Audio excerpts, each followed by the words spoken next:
the die has been cast, the ball set rolling, and the baton handed over to the new leader of the new Patriotic Party, Dr. Alhaji Mahmoud Bawumia, after presenting a comprehensive and what many consider to be his agenda for the year 2024 and beyond, particularly 2025.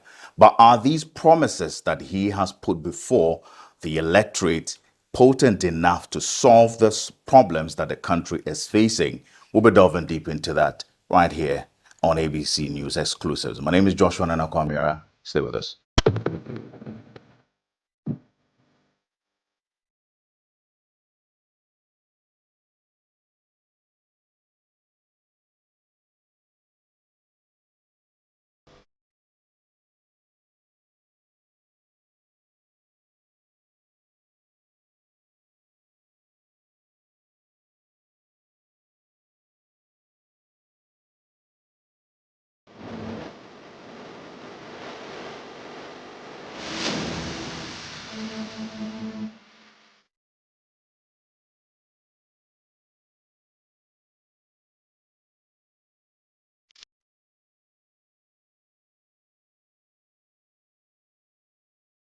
So on Sunday, the presidential candidate, the flag bearer of the ruling New Patriotic Party, and the Vice President, Dr. Alhaji Mahmoud Bawumia, finally unveiled his manifesto to the good people of Ghana. Tonight, we're actually going to look at the excerpt of it and also peruse some other angles and then get to appreciate further what he intends to do and what his plan actually is. I'm here with the Vice Chair of the 2024 Manifesto in the person of Honorable Kojo Oponkrum, and also the lawmaker of the good people of Ofuase Ayerebi. Thank you very much for having us. Thank you for being here, Joshua. Right. I mean, it begs the question to begin with. The 2024 Manifesto team or committee were tasked with the single, among others, to review the 2016 and 2020 Manifesto and also engage relevant stakeholders to arrive at a pragmatic document there to serve its purpose. How much work went into this? Oh, a lot of work. First, the leader of the party, Dr. Bawumia, you'll recall, outlined his vision, Right. the broad strokes or the broad contours of his vision. And then he tasked the Manifesto committee and the subcommittees to do some engagements and furnish his office with a repertoire of proposals that sync with his vision. Then he himself got out on the road through his Youth Connect engagements, market visits, engaging with stakeholder groups to sell his vision and to get feedback.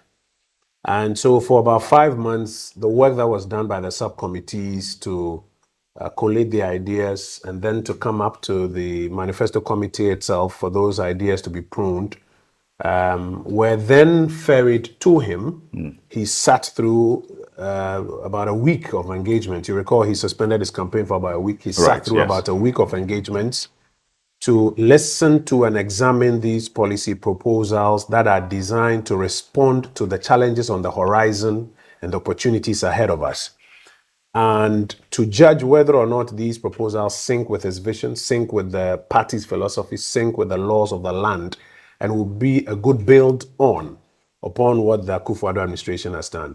And at the end of it all, when he was done, he led us to Takrady to announce to the country and to our door his offer in the social contract that we hope to sign on the 7th of January 2025. And he ended it with a very strong speech asking Ghanaians to give him the opportunity, because this is the first time he's offering himself as a candidate for president. And these are his commitments. So a lot of work has gone into it. A lot of thinking has gone into it. We take it very seriously because it can do or undo your campaign and your government. And so you've got to be clear in your mind about how feasible these commitments are and how much impact they will make. We take it very seriously. He took it most seriously. And in the end, we have our policy commitments out there. What we are looking to do now is to explain it, sell it to the people of Ghana, convince people about it, get people to rally behind it, and God willing, 2025, when we're in power, govern with it. Interesting, then. If you look at the flag bearer himself and his running mate, they were both members of the 2020 Manifesto Committee. That is true. What were they thinking this time around when they had to now lead the fort in drafting a policy document they themselves are going to champion a cause? So the good thing is that they therefore came to the table with institutional knowledge, institutional memory. Remember, as far back as 2008, the then running mate was in the thick of things as policies were being shaped. In fact, in 2016, I think he led the entire manifesto compilation exercise. So he was in the thick of things, even back then. The running mate now was at a point political director for the Akufo-Addo campaign. He's also been in the thick of things and, like you've mentioned, part of the 2020 manifesto. So there's institutional knowledge, institutional memory that brings to our remembrance all the things that have succeeded and failed in times past, the things that are at the heart of the party's philosophy and thinking, which has led us to construct our various manifestos and promises, which ones of them we have succeeded at executing and which ones we have not succeeded, the kind of challenges that we have faced in some of those, and therefore how, even though we believe in restating that promise, we need to amend how we propose to execute it because we've learned lessons from the past. So they brought to the exercise a lot of in-depth institutional knowledge, and that also helped us to shape the policy commitments and also the how in a manner that we believe is most feasible at this point. In the Flack Bearer's presentation, and I'm advisedly using the word Flack Bearer because he is the one leading the chat now. There were some presentations he made that were captured in the 2020 manifesto and even far back as 2016. Is the 2024 manifesto somewhat a recycled document of the 2016 and 2020? So people choose to look at the glass as half full, others choose to look at it as half empty. We are in this exercise of building a nation. The Americans will say that we are trying to build a more perfect union, i.e., every year we're trying to improve on the things that we are doing. And as part of that, there are things that we are doing that must be continued. There are things that we are doing that must be improved. There are things that we are doing that must be departed from. And then there are new things we must do. When you construct a manifesto, the things that you are doing that must be continued, especially when you're coming from 2 terms trying to cross to a 3rd term, you've got to be bold enough to say that I'm going to continue these things. That is not recycling. When there are things in the manifestos of the previous years that you need to amend, i.e., we have done it this year, we have to improve. You've got to be able to boldly say that these things we started, we're going to enhance it this way or improve it this way or add to it. That is not recycling. If there are things in the manifesto that you have to be bold enough to say, this is a departure from what we even tried the first time that maybe didn't work, you should be humble and bold enough to say that we want to do this and it is a departure from this particular route that we have chosen. And if there are totally new things that you want to introduce, again, you've got to be bold enough to do so. So the manifesto will not be a document that is a totally new document that doesn't make any reference to things of the past. There are some areas that you continue, some areas that you amend, some areas that you change course, and then there will be new things in it. And that is not recycling. Right. So now that is clear because your opponent are mainly saying that, look, we've had this over and over again. So it appears that it is a recycled document. But still on the drafting of it, how extensive was it engaging all these stakeholders and what were their response? Were they forthcoming in this area? Oh, because yes. we'll be delving into the sectors just to appreciate. I mean, there were different levels. There were some stakeholders who would actually write to us and say, we want to engage you and bring you our views on maybe a youth manifesto or on a women's manifesto or, a religious manifesto. And they will actually actively seek to come and engage you. And then there were those that we also sought to engage and to say, these are the things we are contemplating in this area. Do they answer to the burning issues that are before you? Or engage with us and let us understand the key issues that you want to see addressed. So those are 2 different levels. And then you also have the level where the candidate himself went about engaging directly people in the markets, at these Youth Connect programs. All these Youth Connect programs that you saw him attending and people were coming, taking the microphone and asking him questions and giving him feedback, gave him elements of consultation, which he brought into the manifesto exercise. And then around the table with his advisors, there are a lot of experts in various fields who then helped to shape it. There are parts of the manifesto that, for example, he himself will tell you that when I engage with this person, this is a matter that needs to be addressed in this way. And I want to see it reflected in there, which had not even come to our contemplation. For example, the parts on values-based leadership. After his engagement with the Christian community, in particular the Church of Pentecost, and what the chairman of the Church of Pentecost had been, saying and pushing about value-based leadership, and after their conversations on the kind of values that we must coalesce around, that he himself was telling us the specific values he wants seen in there. So consultation extensive, and you see that it has found expression in this manifesto that we've put out. And our leader has also been clear that he doesn't want the consultation to end now. His prayer is that, God willing, when we win, he wants us to continuously engage and consult these various stakeholders, even as we execute the manifesto moving forward. This document itself is guided by some of 14 areas, point in focus, but it's anchored on 3 key things that he even mentioned: creating jobs, and of course, enhancing infrastructure, and addressing issues of unemployment. What is driving this? What is the theme driving this particular So, manifesto? like I mentioned, you engage with the various stakeholders in the body politic, and you try to gauge what are the most burning issues. There were 14 top issues that came out. If you look at how significant they scored, as we did our surveys across the country. 3 of them were the top 3. That will be, yes, you are right, jobs and unemployment, the economy, and then issues of infrastructure. And in examining what we have done and what needs to be done, he then settled on the specifics that need to be done, which he can do in a 4-year period in these areas. Now, undergirding all of this for him, and we share that same view, is the fact that you need selfless leadership. You need leadership that comes to this job with the understanding that it's not about me and my brothers and sisters and what we can amass. It is about the responsibility and the privilege that I have to serve, and therefore, how do I dedicate myself to this service? And so one of the first things as an undergirding theme is selfless leadership that is dedicated here to serve. And if you've known Dr. Baumia and you've worked with him, every single day he is available to serve as though he doesn't matter. The guy literally sleeps for a few hours in a day, because from morning till night, he is engaging and he's working and he's pushing to ensure that something is done here, something is done there, some commitment he has made is fulfilled. And that is what he translates into this called selfless leadership. And if you therefore watch his speech, at the end of the speech, he makes a strong argument that I'm asking you to give me an opportunity. From day one, I will work for you and with you to deal with as many of these issues as you can. So you'll find it expressed here.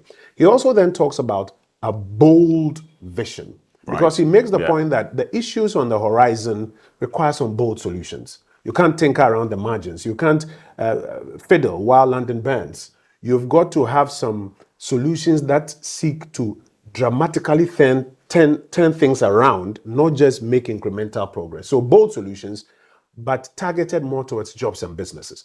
And so that will be the undergirding theme that you find in this manifesto, even as we look at the 14 priority areas that he has spelled out, and then the sectoral issues that he deals with. We'll be going into that, but then there's something that intrigues me.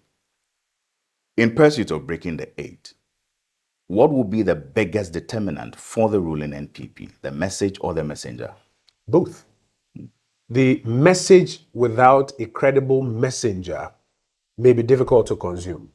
And the best of messengers without a sensible, well thought through, feasible message would struggle to convince. So the two matter. In our case, we are pleased that the message, which is the set of solutions that we are putting before the people of Ghana in all humility, is a message that, when you examine, answers many of the questions or the issues that people have on top of their minds. You may not be a member of the MPP. You may not even like Dr. Baumia.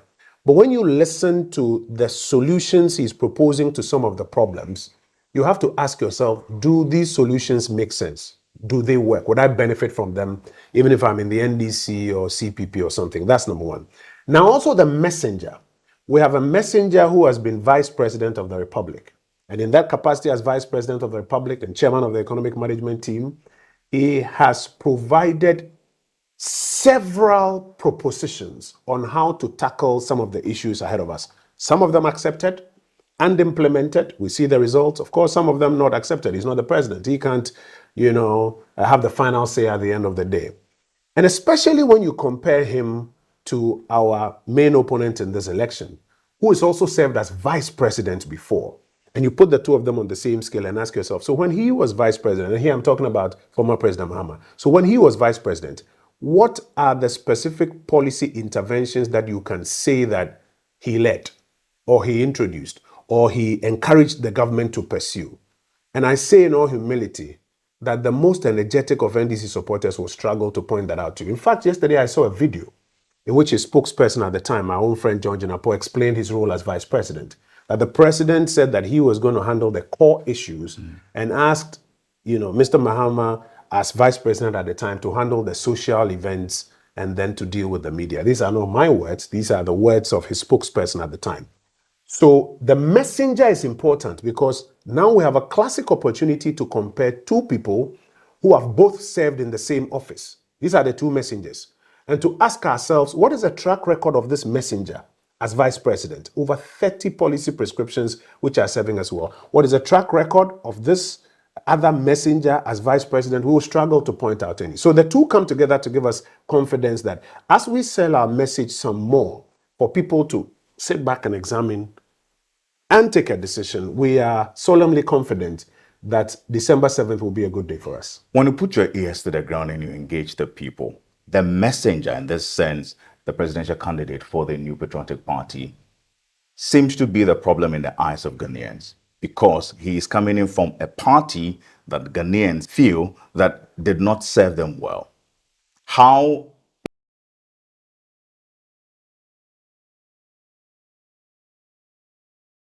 is he going to absorb himself of the perception that Ghanaians have that this party or this government did not actually commit to what it promised, as against he coming in with his new message, but as the same person from the same party? First, we have to challenge this narrative that some persons are seeking to push, that Ghanaians have a view that this administration did not deliver. Respectfully, I beg to differ. I travel across the length and breadth of this country as part of my work.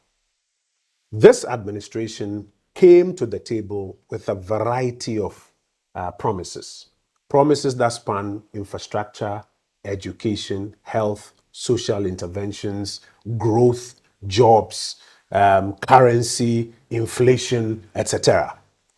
Across the various parameters of the promises that this administration made, if you take them one by one, and as I was telling somebody last night, we have executed over 70% of our promises, and Ghanaians know it and are benefiting from it. If you go to jobs alone, there are millions of Ghanaians who have benefited from the jobs that have been occasioned by the work of this administration. If you go to education under the Free Senior High School program, there are millions of not just individual beneficiaries, but families that have benefited from it. If you take roads and you pick the data on how much roads we have constructed as compared to what our major opponents have, there are thousands of communities that have benefited from our roads. Now, for all of these categories of Ghanaians who have benefited in various ways from what we have done, I'm not sure they necessarily share that narrative.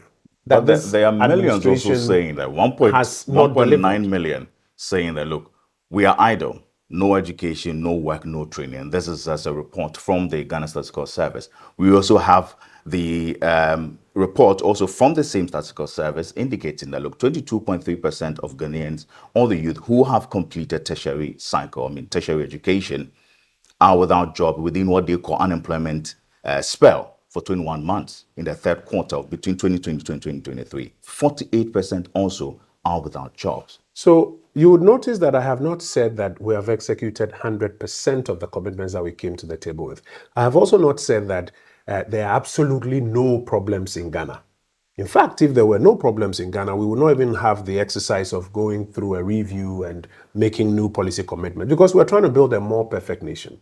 So what it is that, yes, there are some issues that we have not concluded.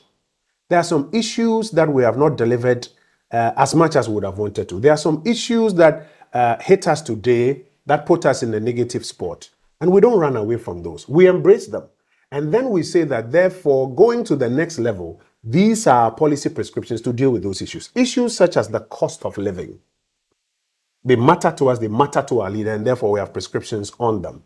Issues such as, for example, the depreciation of the currency is a matter that is of importance to us. It's an outstanding matter. Yeah, we'll and be so touching and so briefly and on so that. we have prescriptions on those ones. Just like you mentioned, issues of jobs. After doing 2.3 million jobs, we acknowledge that there's still a lot more work to be done about jobs. We can ask you to go to SNIT database and you will find 2.3 million jobs there. If we challenge our colleagues on the other side that they should take you back to the last time that they were in power and go back to that same SNIT database to find how many jobs were registered as contributors to SNIT during that period, you will be amazed at the number. So we are saying that yes, a lot has gone right. We've done more than 70% of the things that we said we were going to do. But we also acknowledge that there are some things that must be dealt with moving forward, and we are committed to dealing with those ones. So, yes, there will be people who will say, we are not too pleased with you. In the last election, the NDC got about 6 million votes. Of course, when you talk to 2,000 of them, a good number of them will say, we are still not impressed with the MPP. But also in that last election, we got more than 6 million votes. Right. And our view as we go across the country is that people recognize that we have delivered. People also recognize that there are areas we still have to do better, and we are committed to do so. Honorable Kojo Oponkroma is the Vice Chair of the 2024 NPP Manifesto. This is Focus on ABC. We'll be right back.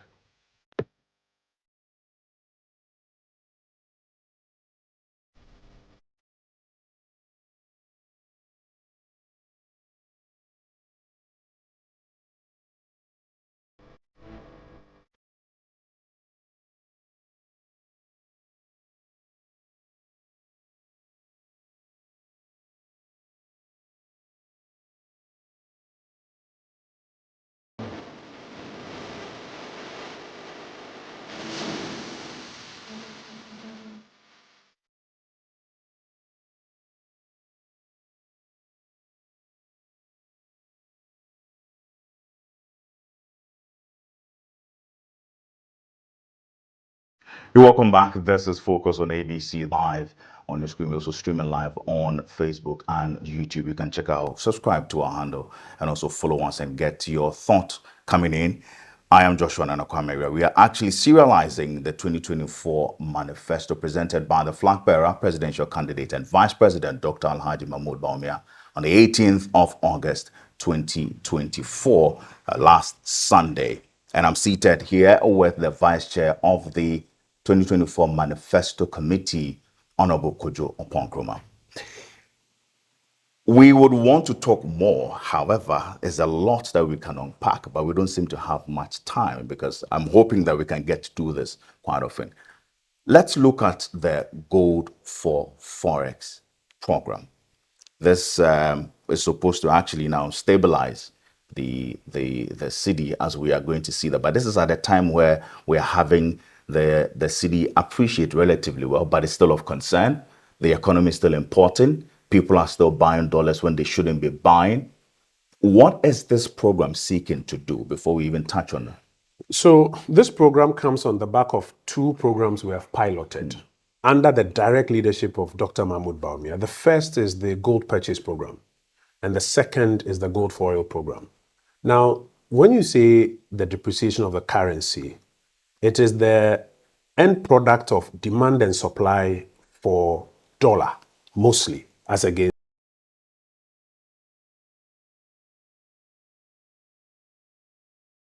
the Ghanaian cedi. In this country, we don't manufacture or print dollars. We earn dollars from our exports. And then we also demand dollars. So our supply of dollars comes from what we export. So we export cocoa, we export gold, we export a few things, we get dollars. And then we also demand dollars for things that we don't manufacture here in Ghana. Fuel, essential medicines, other items, even a lot of this infrastructure that you are seeing, steel beams, etc., they are imported. So anytime we are seeking to do many things in this country, we demand dollar. Now, when you demand, we have to fall on your reserves to be able to make that dollar available to you. And if there's limited supply and high demand, the price will go up. And that is what causes the depreciation of the cedi. So when the price goes up, when the price for the foreign currency goes up, then the cedi begins to depreciate in value. So Dr. Baumia asked, why can we not cut this demand a bit more, even while we increase supply? So we are trying to increase supply. This administration is the administration on whose watch our balance of trade is gone positive, i.e. we are exporting more than we are importing. So we are working on the supply. But on the demand side, we need to cut it a bit more. So how do we cut it? First, you have to try and abridge this artificial demand, people who don't need dollars but are buying dollars. Okay, but more importantly, can we find other ways of servicing some of our Forex needs and not necessarily, falling on our reserves? And so we came up with what he called the gold purchase program, where we can take cedi and buy gold from small-scale gold miners and show up our gold reserves at the central bank, so that should we need to exchange that gold for dollars on the global market to service some of our obligations, we have a stock of gold that we can use to do that.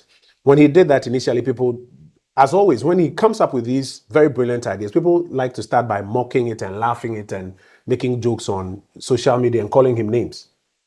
But sooner than later, the currency was depreciating faster when the global crisis now intensified. And we realized that if we needed to buy crude oil, for example, on the world market with the limited dollars that we have in our reserves, soon we'll run out. And when we run out, you start seeing queues on the streets, and you start seeing demonstrations, and there'll be chaos, like what happened in Sri Lanka. Right. So what he said was that now we can start exchanging some of our gold to purchase crude oil instead of relying on the limited dollar supply. And so then they introduced what they call the Gold for Oil program. Dr. Baumia explains that since the introduction of the gold for oil and then the gold purchase, we have bought the cedi equivalent of about $5 billion worth of gold, part of which we've used to service that one. And because of that, we don't rely so much on our Forex to be able to purchase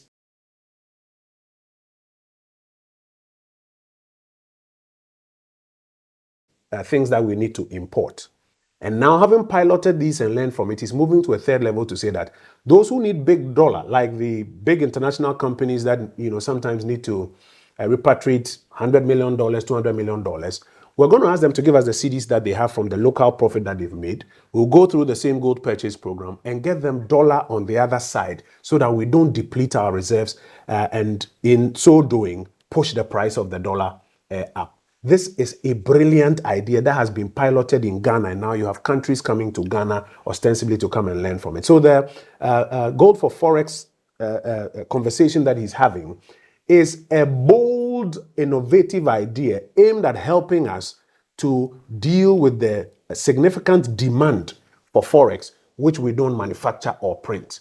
And it is our expectation that when Ghanaians give him the opportunity to do that, not only will we continue the currency bolstering through gold, it will also help us to have a bypass so that we don't deplete our reserves. Yes, the sustainability of it, because when the Gold for Oil program was actually piloted and even subsequently implemented, it was supposed to be a temporary measure to address issues.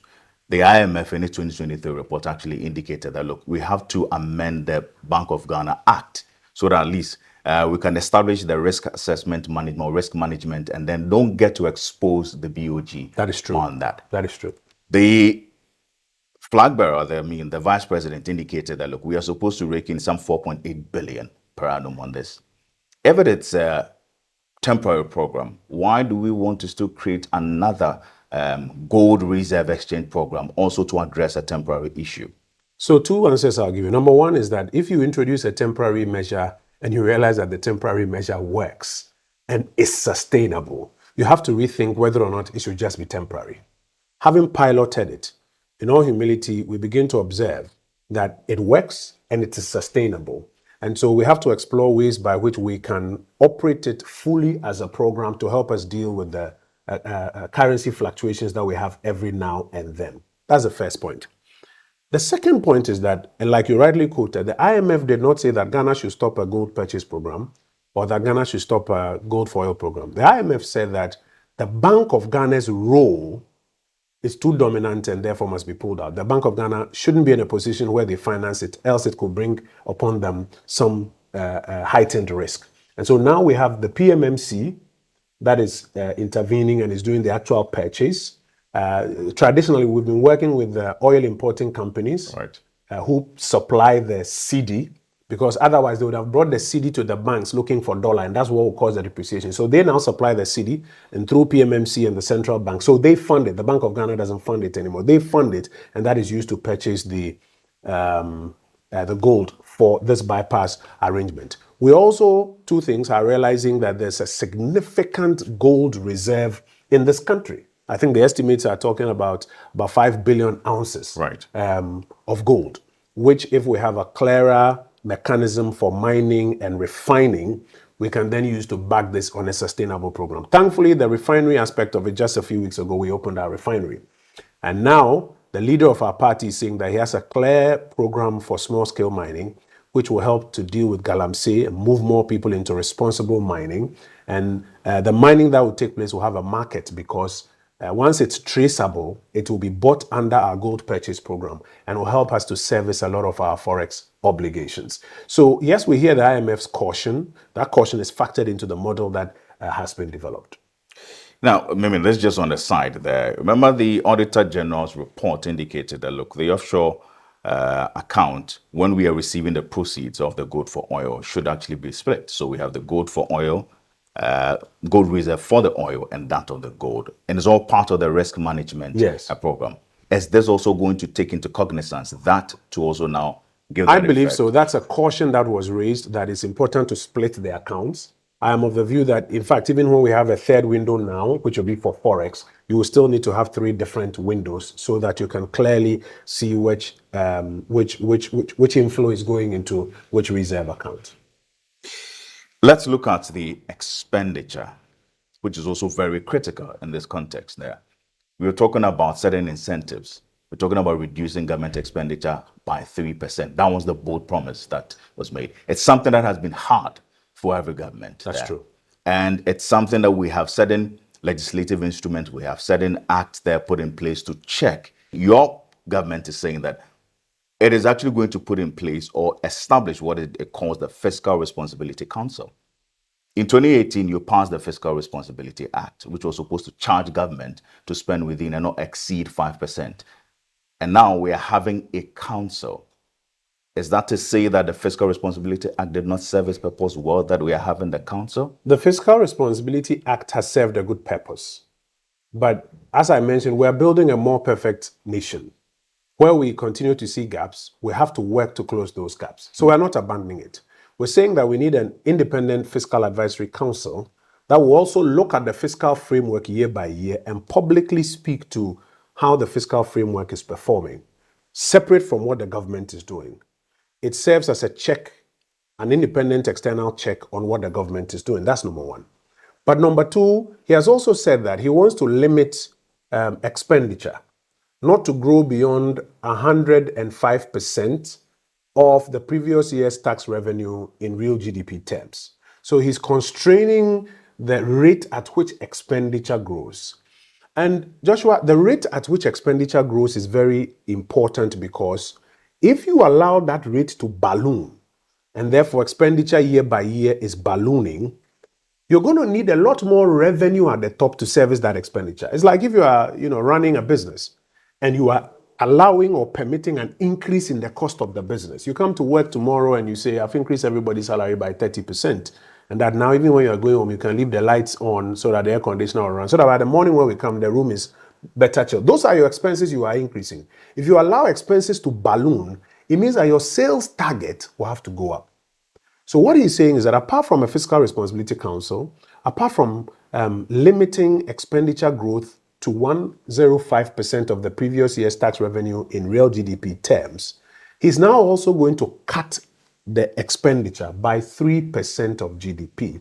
3% of GDP, as we have modeled, that's about 3% of 1 trillion Ghana cedis, which is about 30 billion cedis. Joshua, I say in all respect, in all your years as journalism, I'm not sure you have seen any government cut its subsequent year budget by 30 billion. That is where the concern is. That Yes. is rather bold. And some are considering it as it's rather highfalutin. You're punching above your weight because no government has ever actually considered that. I mean, 3% Of GDP, of yeah. GDP. But you know, this is why we talk of bold solutions. But just on the side, isn't it interesting that we say government should cut expenditure? And when you have a leader who says, I'm going to boldly cut by 3% of GDP, we say, oh, that's a bit too Yes, much. because it looks like it cannot be done. So the question now is, well, he says that it is possible. You see, the theme of his campaign throughout is that we have lived in this impossibility mindset that whenever somebody says something, one of the first things we come to it with is, it's not possible. And we need to really get that out of our heads that a lot of things are possible if we discipline ourselves and put our shoulder to the wheel. Just an aside, we used to think that it was impossible for men to go to the moon. The Russians led the way, the Americans did it, landed a man on the moon. We used to think that it was impossible to fly a rocket up and bring it back down. Elon Musk has taught us that you can fly a rocket up, bring it to land, and fly it back up again. So the things that we thought were impossible, other people are putting their minds and their energies to it, and they are making it happen. And that's what Dr. Baumia is saying, that it is possible. Now, specifically, when you take this 3% in our modeling, that 3%, that 30 billion, we find it mostly in infrastructure and some goods and services. And when we did the modeling, you find that there's a lot of infrastructure that government can take off its books and give to the private sector to take up as an opportunity and develop and make their money from it. Today, we are building Achimota through Nsawam going to Kumasi. I think it's about what? Is it 6 lanes, 3 here, 3 there? Yeah. Unprecedented road infrastructure here in Ghana. From Kasua going to Cape Coast at the same time being expanded. From Tema going into the Volta region, you see the multiple interchanges that are being there. That road is being expanded. Some of our most profound leaders, Kwame Nkrumah, J. Kufuor, Jerry Rawlings, J. Mills, who did some projects that you could count, didn't even dare to try this expansion at the same time. And we're doing all of it. We're doing all of it on the public purse, on the budget. And that is why sometimes, if I just may land, you have difficulty in some of those payments. So what Dr. Baumia is saying is this: I'm going to cut out 3% of this, that's 30 billion, and give it to the private sector. You can raise the money, and you can do the project, and you can toll the road and take your money back, like has been done in Kenya. I was part of the team that went to Kenya to learn what they had done on this one. From Jomo Kenyatta International Airport into Nairobi proper. They've done it in a PPP with, the Chinese. If you go to the US, the Easy Pass roads that they are doing. So it's been done elsewhere. It's possible to do it here. That has been, we keep monitoring, we keep observing. But the concern here is that having an independent fiscal responsibility council, are they going to be clothed with some punitive powers? Even if they have to probe issues, will they have that impetus and that power to charge the government that, no, you cannot exceed this limit? So the punitive powers are in the Fiscal Responsibility Act already. That if a finance minister arbitrarily exceeds that 5% deficit. Then why do you need a council? No, so the council reports to the country and all other stakeholders on their independent view of how the fiscal framework is being run. There's a reason for which very often you run on your station that Standard & Poor's says so. They are an independent body that is looking at your fiscal performance and is announcing to the world that this is how you are going, therefore they are grading you this way. And when it comes to its headlines, you have Moody's, do it.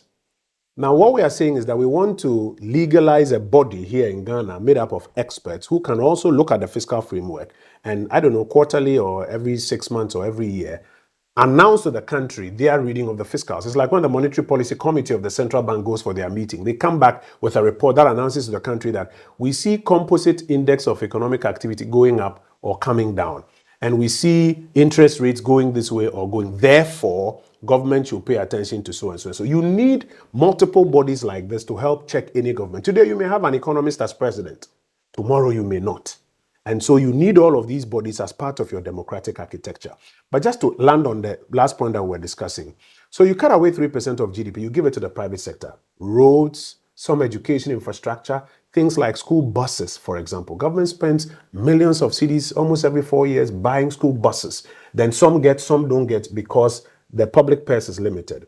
Dr. Baumia is saying that I can give it to the private, I can cut it out of the budget and give it to the private sector as an opportunity. And then I'll lease over a period. So instead of paying 20 million a year to provide buses, I can pay 2 million a year for, I'm just using this as an example, 10 years, which comes to the same 20 million.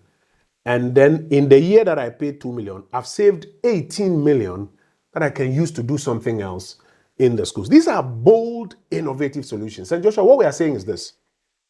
The problems on the horizon, we all understand it. It's not about complaining about the problems, times are hard, times are hard. No. This is Baumia's proposition on how to create fiscal space we've all been talking about reduced expenditure. Baumia has put his numbers on the table. On Saturday, by the grace of God, the NDC will launch their manifesto. Now we should be asking them, by what percentage are you cutting expenditure? And how are you funding? We've heard Baumia's ideas. What are your ideas? Do you have any bold, innovative ideas? Because what the NDC is doing is trying to just capitalize on the legitimate difficulties that people are complaining about. About 30% of the issues that we've not been able to resolve. And to frame that to say things are so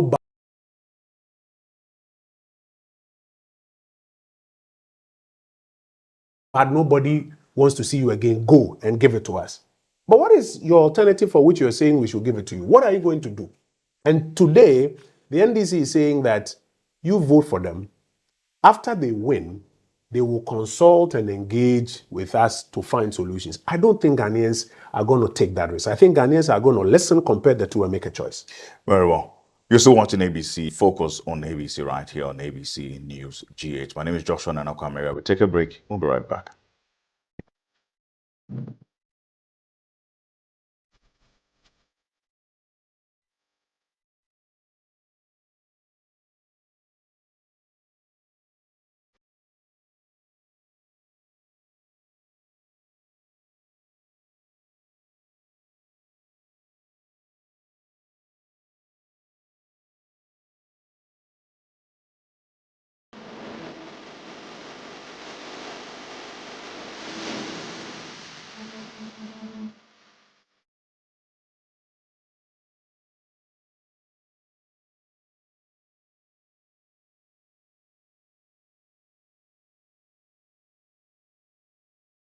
You're welcome back to Focus on ABC. We're unpacking the 2024 Manifesto, and I'm here with the Vice Chair of the NPP 2024 Manifesto Committee. He is the Minister for Works and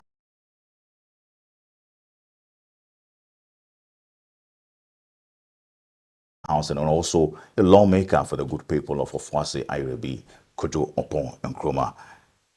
I know we have a lot to talk about. It will take us some time to unpack, break it down, and also make people understand and also scrutinize